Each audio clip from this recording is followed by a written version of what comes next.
Hello. Hello. हा हा 2 मिनिटं ऐका, माझ्या मोबाईल मध्ये पण ऐका.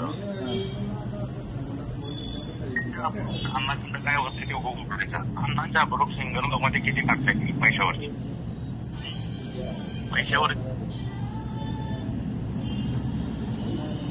पैशावरची किती काढता येतात आपल्याला हिंगणगावमध्ये?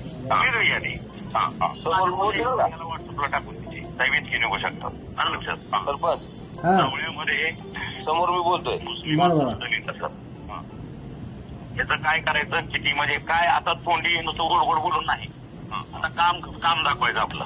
हो हो. म्हणजे 1000 रुपयाला पडो, 2000 रुपयाला पडो, बरोबर 3000 रुपयाला पडो, तिथं कॉम्प्रोमाइज नाही. कॉम्पिटिशन मोठे आपल्याला दलितामध्ये वगैरे 2000 जाऊ, 3000 जाऊ, त्याची काही याद्या तयार करून ते सुरू करायचं लगेच 2 दिवसात. बरोबर आहे.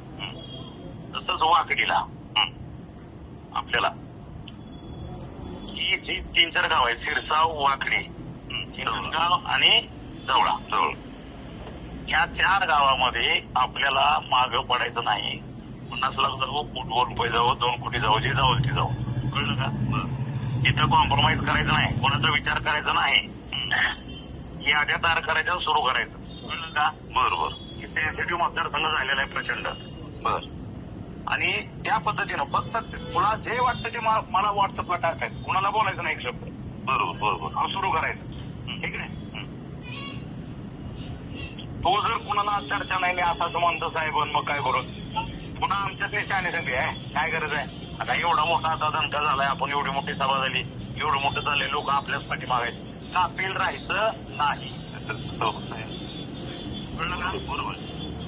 रिस्क घ्यायची नाही आपल्याला कुठल्याही पद्धतीनं. हो. समोरचे माधवचोत एकदम फवाऱ्या केलेले सगळे उमेदवार आहेत. त्याला काय रुपये गेला, काय 2 रुपये गेले, त्यांना काय फरक पडत नाही. पण आपण मागं राहायचं नाही, हे ध्यानात ठेवायचं. बरोबर. ठीक आहे. या पद्धतीनं मला वेळोवेळी स्वतःहून फोन करू, रात्री 12 वाजता, 1 वाजता, 2 वाजता, साहेब इथे या पद्धतीने चाललंय, आपलं काय करायचं ते सांगता, बरोबर घ्यायचं. लागेल ते मला सांगायचं, मी बी आहे बरोबर. ठीक आहे. महाराष्ट्रातील सर्व बातम्यांचे विश्वासार्ह व्यासपीठ. सकाळच्या सर्व सोशल मीडिया प्लॅटफॉर्मला लाईक, फॉलो आणि सबस्क्राईब करा. तसंच सर्व नोटिफिकेशनसाठी बेल आयकॉन प्रेस करायला विसरू नका.